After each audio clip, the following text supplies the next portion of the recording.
Subscribe কৰিব MK টিচ channel আৰু লগতে লগত থকা বেল আইকনটো অল কৰি দিব আৰু ভিডিঅ'টো এটা লাইক কৰি দিব। নমস্কাৰ, মই মকসুদুল হক। আজি তোমালোকৰ মাজত আলোচনা কৰিম ক্লাছ 7 অসমীয়াৰ পাৰ্ট 1 তেজেৰে কমলাপতিৰ সকলোখিনি প্ৰশ্ন উত্তৰ আজি তোমালোকৰ মাজত আলোচনা কৰিম। তোমালোকে ভিডিঅ'টো প্ৰথমৰ পৰা শেষলৈ চাই যোৱা। তেজেৰে কমলাপতিৰ সকলোখিনি প্ৰশ্ন উত্তৰ আজি তোমালোকৰ মাজত আলোচনা কৰিম। তোমালোকে ভিডিঅ'টো প্ৰথমৰ পৰা শেষলৈ চাই যোৱা। যদি মোৰ চেনেলটো এতিয়ালৈকে ছাবস্ক্ৰাইব কৰা নাই MK টিচ চেনেলটো অতি সোনকালে মোৰ চেনেলটো ছাবস্ক্ৰাইব কৰি দিয়া, লগতে বেল আইকনটো অল কৰি দিয়া আৰু ভিডিঅ'টো এটা লাইক কৰি দিয়া আৰু শেষত ভিডিঅ'টো কমেণ্ট কৰি যাবা। ধন্যবাদ। ব'লা ভিডিঅ'টো আৰম্ভ কৰোঁ।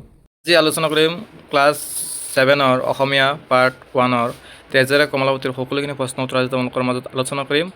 তোমালোকে ভিডিঅ'টো প্ৰথমৰ পৰা শেষলৈ চাই যোৱা। ব'লা ভিডিঅ'টো আৰম্ভ কৰোঁ। 3 নম্বৰ প্ৰশ্নটো হৈছে যে তলৰ প্ৰশ্নসমূহৰ উত্তৰ কোৱা আৰু লিখা। প্ৰশ্ন নং ক, বৰগীত ৰচনা কৰা মহাপুৰুষ দুজনৰ নাম কি? ইয়াৰ উত্তৰ হৈছে শ্ৰীমন্ত শংকৰদেৱ আৰু মাধৱদেৱ।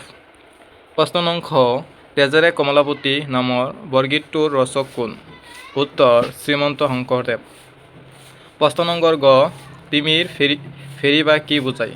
উত্তৰ তিমিৰ ফেৰিবা মানে অন্ধকাৰ দূৰ হোৱা বা আধাৰ নোহোৱা হোৱা। গ নম্বৰ প্ৰশ্ন, যশোদাই কৃষ্ণক পুৰা কিয় জগাইছিল? উত্তৰ যশোদাই কৃষ্ণক সোনকালে উঠিবলৈ, দৈনন্দিন কাম কৰিবলৈ বা খেলা ধূলা কৰিবলৈ জগাইছিল। 4 নম্বৰ প্ৰশ্নটো হ'ল, তলত দিয়া পদ দুশাৰীত কোনো কাক কি কৈছে নিজৰ কথাৰে লিখা। নন্দ গেল বাথানে, গোৱাল গেল পাল, পূৰ্বী চাৰিতে লাগে উঠেৰে গোপাল। উত্তৰ, ইয়াত মাতৃ যশোদাই পুত্ৰ কৃষ্ণক টোপনিৰ পৰা জগাবলৈ এইদৰে কৈছে। ৰাতি পুৱাল গতিকে নন্দ ৰজা গৰুৰ বাথানলৈ গ'ল আৰু গোৱাল সকলো নিজৰ নিজৰ গৰুৰ পাল লৈ ওলাই গ'ল। এতিয়া পূৰবী অৰ্থাৎ গৰুসমূহ চৰাবলৈ নীৰৱৰ বাবে শ্ৰীকৃষ্ণক সোনকালে বিচনাৰ পৰা উঠিবলৈ যশোদাই অনুৰোধ কৰিছে। প্ৰশ্ন নং 5, শব্দ সম্ভাৰ আৰু অভিধান চাই তলৰ শব্দবোৰ অৰ্থ লিখা। উত্তৰ, কমলাপতি ভগৱান বিষ্ণু বা শ্ৰীকৃষ্ণ তিমিৰ আন্ধাৰ বা অন্ধকাৰ ডাকে মাতে বা সম্বোধন কৰে। বজ্ৰবুট বজ্ৰদামৰ গোপীসকল, শতপত্ৰ পদুম ফুল, ভ্ৰমৰ ভোমোৰা, ত্ৰিজগত স্বৰ্গ মৰ্ত্য আৰু পাতাল তিনি ভুৱন, ৰয়নী ৰাতি। 6 নম্বৰ প্ৰশ্ন হৈছে, বৰগীতটোত প্ৰকাশ পোৱা পুৱাৰ প্ৰাকৃতিক দৃশ্যৰ এটি বৰ্ণনা লিখা। ইয়াৰ উত্তৰটো হৈছে, বৰগীতটোত বৰ্ণনা কৰা অনুসৰি পুৱাৰ প্ৰাকৃতিক দৃশ্য অতি মনোমোহা। ৰজনী বা ৰাতি বিদায় লৈছে আৰু সূৰ্যৰ পোহৰে পৃথিৱী পোহৰাই তুলিছে। পদুম ফুলবোৰ বিকশিত হৈছে আৰু তাত ভোমোৰাই গুণগুণাইছে। গোকুলৰ গোপীসকলে গদি মন্থন কৰিবলৈ আৰম্ভ কৰিছে আৰু তেওঁলোকৰ হাতত খাৰুৰ শব্দ চাৰিওফালে শুনা গৈছে। নন্দ ৰজা আৰু অন্য গোৱাল সকলৰ গৰুৰ পাল লৈ বাথানলৈ ওলাই গৈছে। সামগ্ৰিকভাৱে এক কৰ্মব্যস্ত আৰু পবিত্ৰ পুৱাৰ ছবি ইয়াত ফুটি উঠিছে। 8 নম্বৰ প্ৰশ্নটো হৈছে, শব্দ আগত ত্ৰি শব্দৰ লগাই নতুন শব্দ গঠন কৰা। জগত ত্ৰিজগত, ভুজ ত্ৰিভুজ, কাল ত্ৰিকাল, ফুল ত্ৰিশূল, কোণ ত্ৰিকোণ, নয়ন ত্ৰিনয়ন। খ নম্বৰ প্ৰশ্ন হৈছে, বি উপসৰ্গ লগাই অৰ্থপ্ৰকাশক বাক্য ৰচনা কৰা।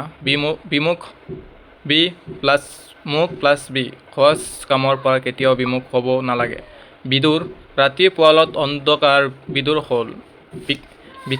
বিকিৰণ, সূৰ্যই পৃথিৱীলৈ তাপ বিকিৰণ কৰে। বিনন্দ, প্ৰাকৃতিক বিনন্দ ৰূপ দেখি সকলো মোহিত হয়। 9 নম্বৰ প্ৰশ্ন, ব্ৰজাৱলীৰ ভাষাৰ পৰা আধুনিক অসমীয়ালৈ ৰূপান্তৰ কৰা। ক নম্বৰ প্ৰশ্ন হৈছে, ৰজনী বিদুৰ দিশ দহলী বৰণ। ইয়াৰ উত্তৰ হৈছে অসমীয়া, ৰাতি দূৰ হ'ল পুৱাল আৰু দিগন্তত বগা বৰণ দেখা গ'ল। শতপত্ৰ বিকশিত ভ্ৰমৰ উৰাই। উত্তৰ অসমীয়া, পদুম ফুলবোৰ ফুলি উঠিছে আৰু তাত ভোমোৰাবোৰ উৰি ফুৰিছে। গ নম্বৰ প্ৰশ্নটো হৈছে, দাম সুদাম ডাকে তেৰি লয়া নাম। উত্তৰ অসমীয়া, দাম আৰু সুদাম শ্ৰীকৃষ্ণৰ লগৰীয়া, নাম ধৰি তোমাক মাতিছে। গ নম্বৰ প্ৰশ্ন, ক্ষীৰ লৱণো লয়া শিঙা বেত বেণু। উত্তৰ অসমীয়া, গাখীৰ আৰু মাখন লগতে শিঙা বেত আৰু বাঁহীৰ হাতত লৈ ওলাই আহা। 10 নম্বৰ প্ৰশ্নটো হৈছে, এটা শব্দত প্ৰকাশ কৰা। উত্তৰ গৰু বান্ধা ঠাই, বাথান। যিয়ে ৰাতি নেদেখে কুৰ্কীকণা, যিজনে সকলো জানে সৰ্বজ্ঞ, যিজন সকলোৰে মাজত প্ৰিয় জনপ্ৰিয়, যাক সহজে লাভ কৰিব নোৱাৰি দুৰ্লভ, যিজনে বিহুক উপাসনা কৰে বৈষ্ণৱ। মোৰ ভিডিঅ'টো যদি তোমালোকৰ ভাল লাগে, তোমালোকৰ ভিডিঅ'টো লাইক, শ্বেয়াৰ, কমেণ্ট আৰু শেষত ছাবস্ক্ৰাইব কৰি দিবা। ধন্যবাদ।